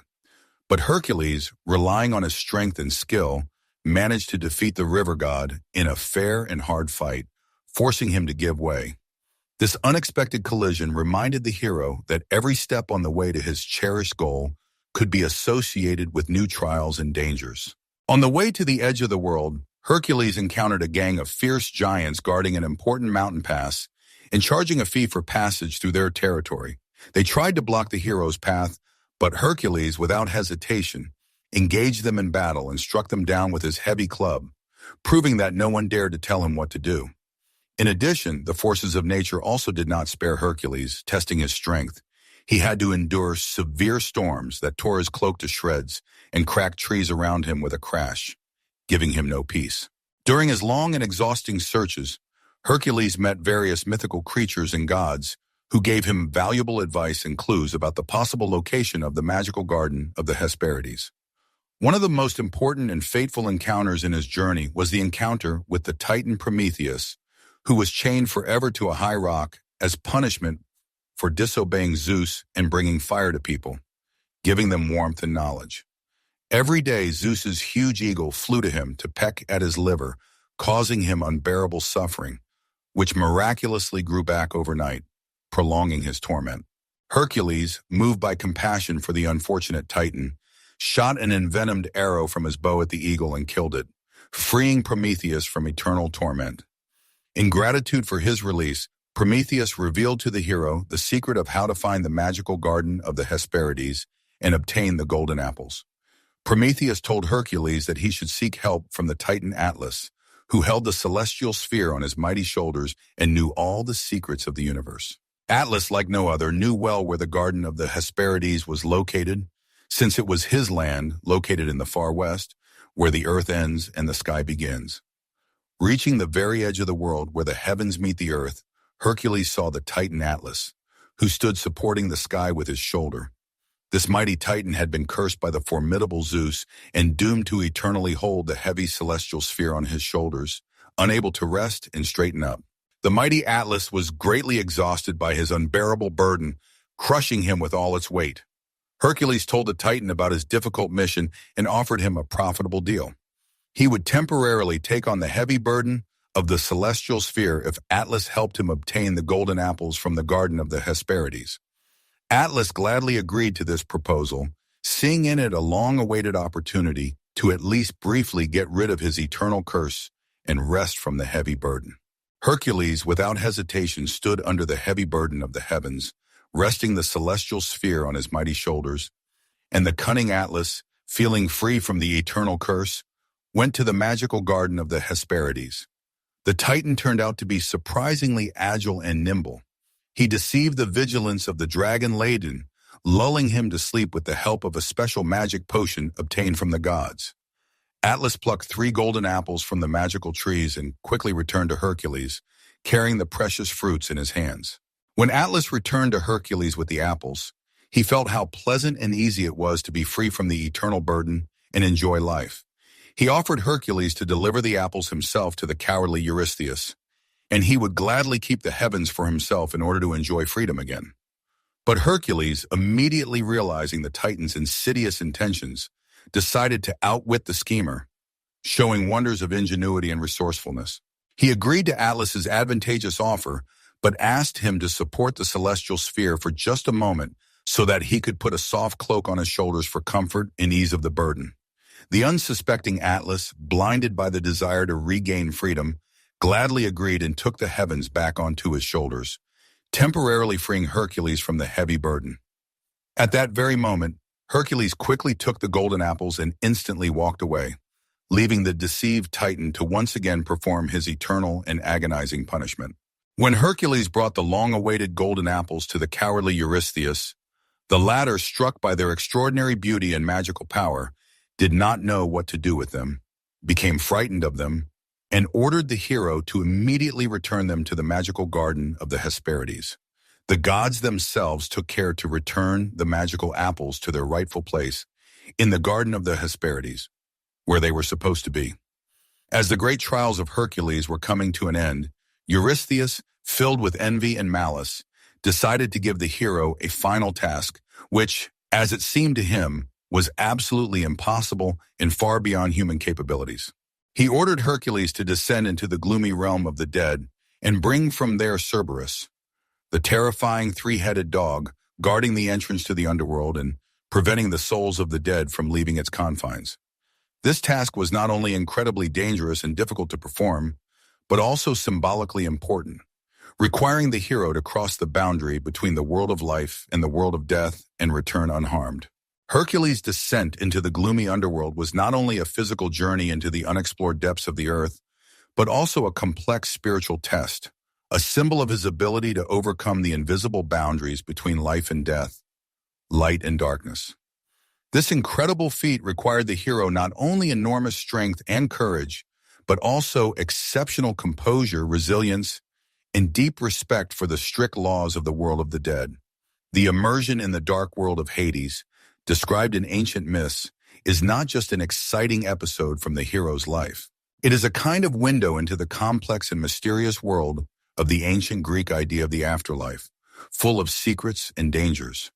The path to the underworld began with a mysterious entrance, which, according to various myths, was located in various and remote places of Greece, in a deep and gloomy cave on Cape Teneron, on the banks of the Acheron River, or in the dark depths of Epirus.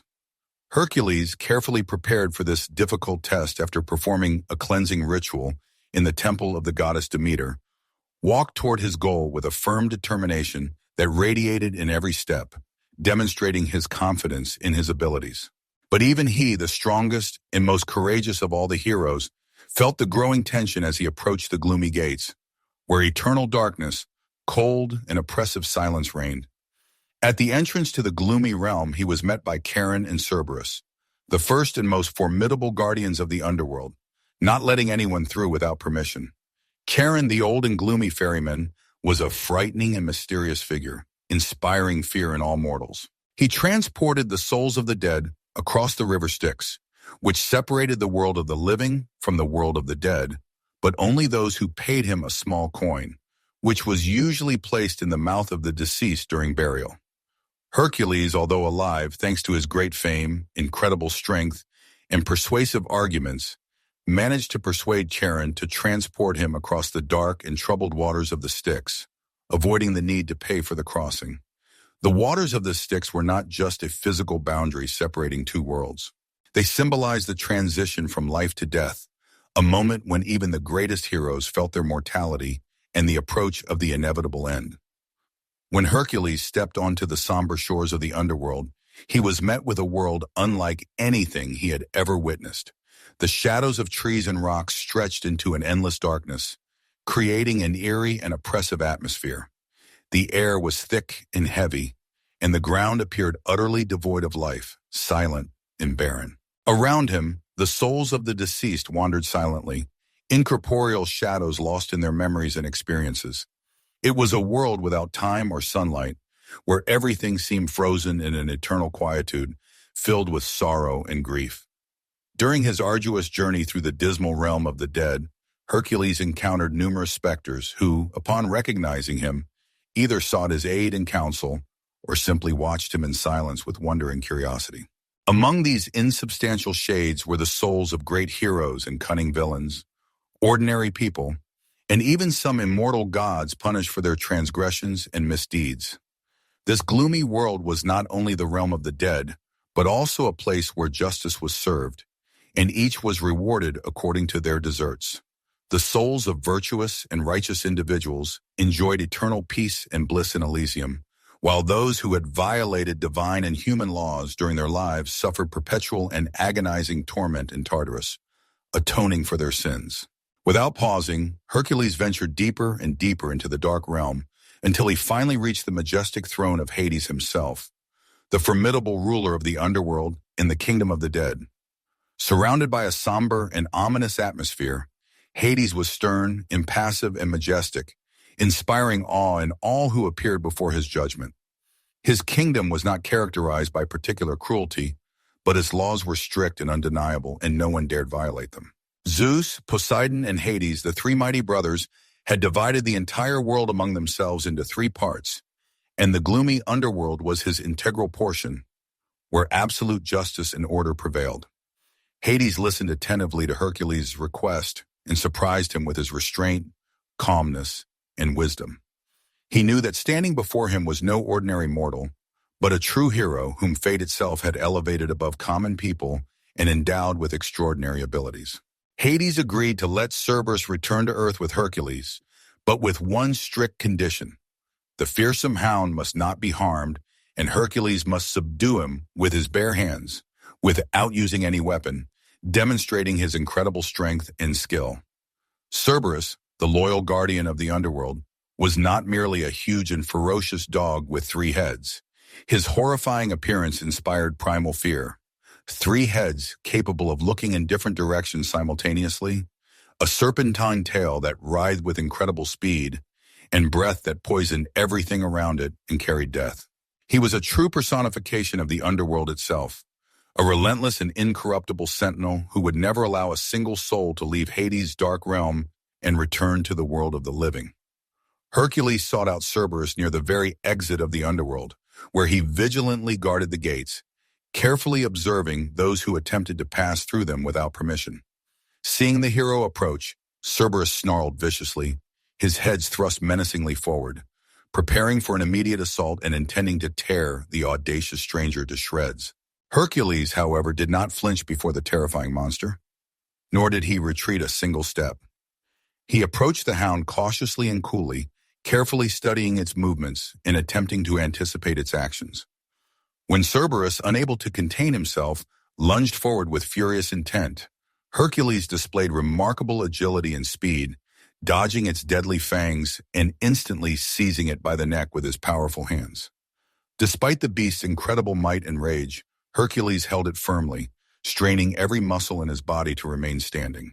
Cerberus writhed desperately in his grip, its heads attempting to bite the hero, but Hercules was relentless and gave it no chance. Using his incredible strength, endurance, and combat skills, he was able to gradually subdue the terrifying monster, forcing it to submit to his will. Finally, exhausted and weary, Cerberus yielded, acknowledging the strength and will of the great hero. When Hercules brought the fearsome Cerberus to the cowardly Eurystheus, the king, upon seeing this three-headed monster, could not contain his fear and frantically hid himself inside his bronze jar, just to avoid coming face to face with the dangerous beast. Eurystheus, Finally realizing that Hercules had successfully completed a task that no one else in the world could have accomplished, ordered in a trembling voice that the hound be immediately returned to the dark underworld and never shown to him again. Keeping his word, Hercules led the fearsome Cerberus back to the underworld and returned him to Hades, thanking him for his trust. Hercules' descent into the dark underworld and his safe return to the world of the living symbolized victory over fear, death, and all the unknown and dark forces that frighten people. This final task was the culmination of all his numerous trials, proving to the world that a hero can overcome any obstacle, even the most difficult and dangerous, if he relies on his strength, reason, and unwavering determination. This concluding feat not only completed Hercules' series of incredible triumphs, but also definitively established him as the greatest hero of all time, whose exploits and achievements served as an inexhaustible source of inspiration for all subsequent generations of people. The descent into the gloomy underworld became a symbol of not only physical strength, but also unyielding spiritual fortitude, reminding us that even in the face of imminent death, one can find the courage and hope to overcome any challenge.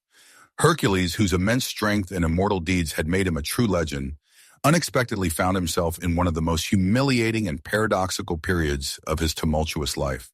This unusual phase, known as his servitude to Omphale, the powerful queen of Lydia, became not merely a fleeting episode in his long and adventurous destiny, but an important lesson in humility, patience, and inner growth, which allowed him to better understand himself and the world around him.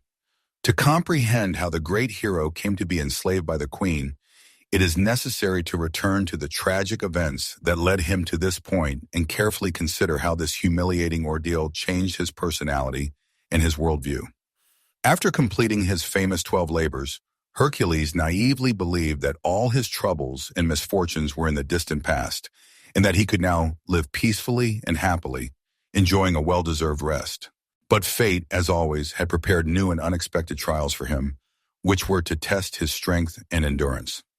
One day, Hercules found himself unwittingly involved in a tragic event that fundamentally altered his life, turning everything upside down. While visiting King Eurytus, Hercules, succumbing to a sudden fit of anger or madness caused by the treacherous goddess Hera, killed Iphitus, the king's young son who was innocent of any wrongdoing. This terrible act was a grave violation of the sacred law of hospitality, one of the most important and fundamental principles of ancient Greek ethics, which was punished with the utmost severity. Recognizing the gravity of his offense and understanding that he deserved severe punishment, Hercules, overcome with remorse, traveled to Delphi to seek advice and guidance from the renowned oracle of Apollo, whose prophecies always came true. But the answer he received from the Pythia was discouraging and harsh. To atone for his terrible guilt and cleanse himself of the sin he had committed, he could only do so through 3 years of servitude and a slave to another person.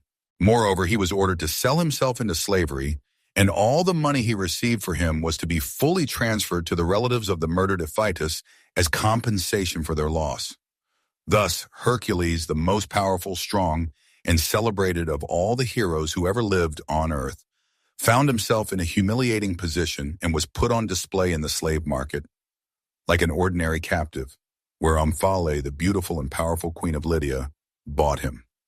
From that moment on, one of the most unusual, strange, and paradoxical periods of his long and tumultuous life began, leaving an indelible mark on his memory. Omphale was a wise and just ruler of Lydia, a small state in Asia Minor known for its wealth, fertile lands, and refined culture. She was not only a beautiful and educated woman, but also a talented ruler who skillfully governed her people with firm determination, justice, and wisdom, achieving prosperity and well-being for her country. However, her name was forever etched in history and remembered by posterity not for her political merits, but for her unusual relationship with Hercules himself. The Lydian queen was fascinated by the mighty hero, admiring his strength, courage, and heroism. But instead of using him merely as an ordinary servant or slave, she made him her close friend, trusted advisor, loyal companion, and, according to some myths, her lover. However, she never missed an opportunity to emphasize her undeniable authority over him, which led to numerous comical and paradoxical situations, causing surprise and bewilderment among those around them. Hercules' life at Omphale's luxurious court was a stark contrast to everything he had grown accustomed to during his adventurous life. Where he had once heroically battled terrifying monsters, fulfilled the gods' complex commissions, and performed immortal feats, now his duties included carrying out routine and demeaning feminine tasks that seemed utterly unsuitable for him. Omphale made Hercules spin wool, skillfully weave beautiful fabrics, prepare exquisite dishes, and even wear women's clothing to humiliate and mock him. It is said that the mighty Hercules himself, dressed in an elegant woman's gown, sat at the queen's feet and obediently carried out her errands, while Omphale, clad in his lion's skin and holding his heavy club in her hands, felt like a true hero. This peculiar episode became a symbol of humiliation and also an important spiritual transformation for the hero. Hercules, accustomed to solving all problems with his incredible physical strength and brute force, was forced to realize that life presents trials that require not only strength, but also patience, humility, wisdom, and the ability to adapt to the most unexpected circumstances. This unusual period, however strange and comical it may seem at first glance, played an important role in his spiritual development, teaching him to appreciate simple things and to see the world from a different perspective. Despite his demeaning role, Hercules nevertheless remained a hero at heart. Even in servitude to a capricious queen, he continued to perform feats, showing everyone that his heroic essence could not be suppressed by any circumstances.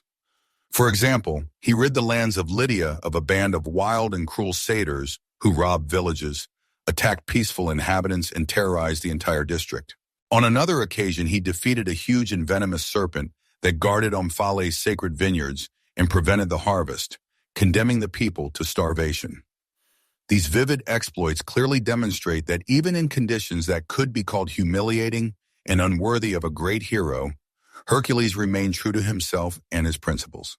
He always found ways to show his best qualities, even when circumstances were against him, demonstrating his courage, strength, justice, and compassion. Service to Omphale is not merely a humiliating and strange episode in the life of a great hero to be laughed at.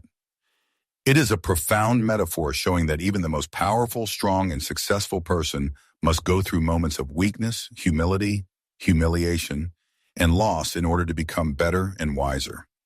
Omphale, as a symbol of female strength, cunning, and wisdom, played an important role in Hercules' development as a person, helping him to discover new qualities in himself and to look at the world in a new way. When the long 3 years of service to the capricious Omphale came to an end, Hercules was happily freed from slavery and regained his freedom. He proudly reclaimed all his heroic attributes, the skin of the Nemean lion, the heavy club, and the former greatness that had always been inherent in him. However, this unusual and strange experience undoubtedly changed him forever, leaving an indelible mark on his soul. He became not only stronger, but also wiser, realizing that even the greatest heroes can find themselves in a position that requires humility, patience, wisdom, and inner strength. This instructive period reminds us that every trial, however strange, humiliating, or painful it may seem at first glance, can become an important step towards spiritual growth, self-discovery, and a deeper understanding of oneself and the surrounding world. After his unusual time in servitude to the powerful Queen Omphale, where Hercules, strangely enough, found long-awaited humility, patience, and a new understanding of his place in the world, he once again sought a way to live an ordinary and peaceful human life, find his happiness, and start a family. This led him to one of the most touching, dramatic, and tragic chapters in his long history, full of adventures and trials. To his fateful marriage to the beautiful Deianira and the subsequent tragic end, which became a bitter and sad culmination of his long earthly existence. Deianira was a beautiful princess, the daughter of the wise King Oeneus. She was famous for her extraordinary beauty, kind heart, and sharp mind. But, as is often the case in ancient Greek myths, true happiness could not be achieved without struggle, overcoming difficulties, and bloodshed. Hercules had to overcome another strong and persistent suitor for the hand of the beautiful Deianira, the mighty river god Heracles, who also passionately desired to marry her. Heracles was a very strong and dangerous rival, possessing supernatural abilities. He could take on various forms, transforming at will into either a huge serpent or a ferocious bull, trying to scare his opponent. Hercules, without flinching, entered into a fierce and bloody battle with him, which lasted for many hours. It was a real battle of strength against cunning, in which the fate of the beautiful princess was decided. Achilles desperately used his ability to change forms to deceive and defeat the hero, but Hercules, thanks to his courage, strength, and incredible skill, managed to overcome him, breaking off one of his horns, which became a symbol of his final victory in recognition of his superiority. After the victory, Hercules triumphantly married the beautiful Deianira, and their marriage initially seemed happy and promising, foreshadowing a long and peaceful life for them. They decided to leave the luxurious palace of her father and go to a new and distant city, where they could start a new and happy life together, free from intrigue and danger. However, Hercules' life was never simple and cloudless, and even when he sincerely strived for peace and happiness, fate continued to prepare new trials for him, not allowing him to relax. On their long journey, Hercules and his beautiful wife Deianira approached the turbulent and wide Evenus River, which they needed to cross. Here, the treacherous centaur Nessus awaited them with a smile, offering his courteous help in crossing the turbulent river. He offered to carry the beautiful Deianira on his back across the stormy waters, while Hercules would swim across the river, relying on his strength. But as soon became clear, the centaur was cunning and malicious, plotting evil. He took advantage of being alone with Deianira and tried to kidnap her, thinking that he could easily take advantage of her helplessness and escape. Learning about the centaur's vile deed, Hercules, overcome with rage, without losing a second, drew his trusty bow and struck Nessus with one of his poisoned arrows, carefully soaked in the blood of the Lernaean Hydra. Dying in agony from the deadly poison, Nessus devised a cunning revenge on Hercules, deciding to destroy him, even while on the verge of death. He convinced the naive Deianira that his blood was a powerful and miraculous love potion that would guarantee that Hercules would always remain her faithful and loving husband and never look at another woman. Nessus told Deianira to collect his blood in a vessel and keep it as a valuable remedy that would always help her maintain her husband's love and regain his attention if she felt she was beginning to lose him. Deianira, suspecting nothing of the dying centaur's treacherous intentions, believed his lying words and collected his blood in a clay jug, assuring herself that someday she could use it if she felt she was losing her husband's love and attention. Soon after, the idyllic family life of Hercules and Deianira began to show serious cracks, foreshadowing an imminent tragedy. Hercules, known for his passionate and fiery nature, could not resist the beauty and charm of the beautiful Iole, the daughter of King Eurytus, and became infatuated with her. This forbidden connection was the last straw for the loving Deianira, overflowing the cup of her patience and causing a fit of despair. Remembering Nessus's lying words about the miraculous love potion, she decided to take his advice and use the deadly blood of the centaur to regain the favor of her beloved husband and bind him to her forever. Deianira carefully soaked Hercules' beautiful and expensive cloak with the blood of the centaur Nessus and sent it to her husband through a faithful servant, hoping that he would love her again. But she did not know that the blood of the treacherous centaur was mixed with the deadly poison of the Lernaean Hydra, which was bound to kill Hercules. When Hercules put on the poison-soaked cloak, the deadly poison began to quickly penetrate his body, causing unbearable torment and suffering. His skin burned as if on fire, his muscles contracted involuntarily in agony, and no source of water or magic could alleviate his suffering. Soon Hercules realized that there was no salvation and that he was destined to die in terrible agony. Realizing that this was the end, he decided to meet death with honor and dignity, not showing his weakness to his enemies. He climbed to the top of the high Mount Oeta and prepared a large funeral pyre there so that his body could be consigned to the fire. Hercules asked his faithful friends to light the pyre, but no one dared to do so, not wanting to be involved in the death of the great hero. Finally, a simple shepherd named Philoctetes, moved by compassion for the suffering hero, agreed to light the funeral pyre and consign his body to the fire. In gratitude for his mercy and compassion, Hercules gave him his legendary bow and his poisoned arrows, which were to help him in his future life.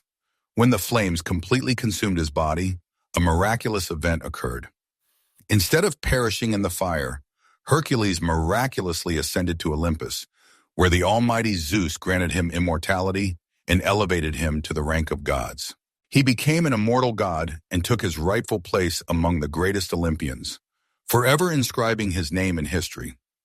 In the bright Olympus, Hercules was awaited by an important and long-awaited meeting that determined his further fate and put an end to many years of animosity. Hera, whose angry persecution had accompanied him from birth and caused him so much suffering, was among those who greeted his arrival and recognized his greatness. This was a unique and incredibly important meeting in the life of the hero. Hera, who had sent countless sufferings upon Hercules and tried in every way to destroy him, now looked at him with respect and recognition of his strength. Her long-standing hatred for Hercules was not caused by his personal actions, but by the fact that he was the illegitimate son of her unfaithful husband, Zeus, and the mortal woman Alcmene, which constantly reminded her of betrayal. But now that Hercules had achieved immortality and become a god, he became her equal, and Hera finally accepted him. This touching moment symbolized that even the strongest and most negative emotions, such as hatred, malice, and jealousy, can ultimately be overcome if both sides show wisdom and generosity. Hera not only recognized Hercules as a great hero, but also accepted him as a full member of the Olympian family, putting an end to many years of animosity. Their reconciliation became a vivid symbol that any, even the deepest and most protracted conflict, can be successfully resolved if both sides are willing to recognize each other's strength, dignity, and right to exist. To definitively cement Hercules' new and honorable status as an immortal god, Zeus, the thunder-wielding king of the gods, bestowed upon him the beautiful Hebe as his wife, the goddess of eternal youth and unfading beauty. Hebe was the daughter of Zeus and Hera, making her union with Hercules a powerful symbol of the final reconciliation between the hero and his tormentor of many years. Hebe represented all the good and bright things that Hercules had been deprived of during his difficult and suffering mortal life: peace, harmony, tranquility, and boundless happiness. She not only became his loving and faithful companion on Mount Olympus, but also granted him immortality, everlasting youth, and the opportunity to enjoy life to the fullest. With her help, Hercules finally left behind all his suffering, sorrows, and disappointments, and found long-awaited happiness and peace. According to ancient myths, the beautiful Hebe personally served nectar and ambrosia to the gods on Olympus, symbolizing eternal life, prosperity, and well-being. Now she shared this divine blessing with her beloved Hercules, making him immortal and equal to the other Olympian gods. This extraordinary union became not just a marriage between two equal partners, but a symbol of a fresh start, a new life, where the past no longer held any power over the present and future. In radiant Olympus, Hercules finally found his well-deserved and honorable place among the other mighty gods, forever free from suffering and hardship. His new elevated status meant that he no longer had to be a mere hero, bravely fighting for his survival in this cruel world. Now he became an immortal protector of mortal humans, a patron of strength, courage, justice, and goodness, helping all those who found themselves in difficult situations. His glorious name became synonymous with victory over all adversities, and people throughout ancient Greece began to revere him with awe, celebrating his heroic deeds. Hercules, having become an immortal god, transformed into a shining beacon of hope for those who desperately struggled with misfortunes and sufferings, never losing faith in a better future. His inspiring story motivated people to perform new feats, and the temples dedicated to him became sacred places where people sought divine blessing, protection, and support. Hercules' ascension to the radiant Olympus is not just a fascinating myth about a well-deserved reward for numerous heroic deeds and sufferings. It is an amazing story about how a simple mortal man, having gone through pain, suffering, humiliation, and incredible trials, managed to achieve unbelievable greatness, become equal to the gods, and attain immortality. Hercules became a vivid example of how willpower, humility, self-sacrifice, and hard work can overcome any obstacle and help achieve everything one dreams of. This instructive ending reminds us that even the greatest sufferings can lead to triumph, and great people leave behind an immortal legacy that inspires new achievements for many centuries.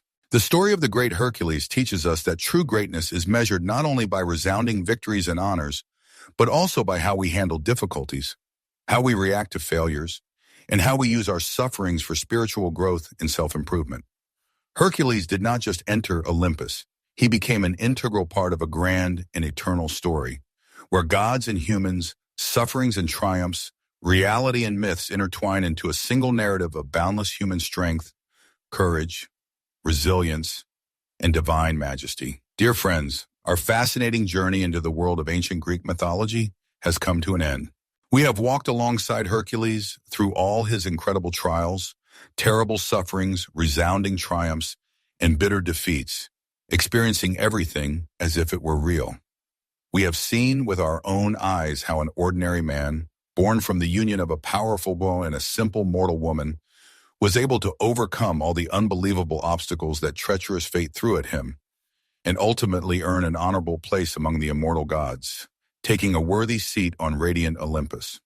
Hercules is much more than just a mythical hero from ancient legends.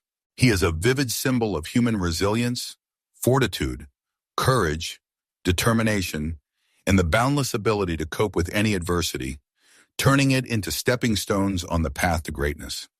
His amazing life is an instructive story about how difficulties and failures can become important steps on the road to greatness, and mistakes are valuable lessons that temper character and help one become better. Hercules' numerous heroic deeds remind us that each of us can be a true hero of our own life if we show perseverance, courage, and faith in ourselves. We all, without exception, face various difficulties and trials on our life's journey, but it is in these difficult moments that our strength, courage, and determination are tested, helping us to become stronger and wiser. Like Hercules, we learn from our mistakes, become stronger in spirit, wiser in heart, and closer to our cherished dreams without losing faith in ourselves and in our abilities. The amazing story of Hercules has inspired people for many thousands of years, never losing its relevance. It has become a solid foundation for the creation of numerous legends, inspiring works of art, and profound philosophical reflections, exerting a tremendous influence on human culture. Even today, thousands of years later, the dramatic story of Hercules continues to speak to us, finding a deep resonance in our hearts and minds. After all, each of us can see in his exciting and adventurous struggle something of our own, personal and important, an unwavering pursuit of a cherished goal, overcoming our weaknesses and fears, a constant search for our true place in this vast and mysterious world. We have seen with our own eyes how Hercules, having gone through immense sufferings and difficulties, rose from a simple mortal man to an immortal and all-powerful god, earning a place on radiant Olympus. And his triumphant ascension to Olympus is not only a logical conclusion to his long and difficult life journey, but also a vivid reminder that true greatness is attainable for everyone, if you believe in yourself, your abilities, and continue to move forward relentlessly, despite all the obstacles, difficulties, and hardships that lie in wait for you at every step. Thank you so much for embarking on this fascinating and exciting journey through the labyrinths of ancient Greek myths with me. I sincerely hope that this instructive and dramatic story of the great Hercules has not only inspired you to new achievements and given you the opportunity to learn more about the amazing world of ancient Greek mythology, but has also allowed you to reflect on your own inner strength, hidden potential, and your place in this world.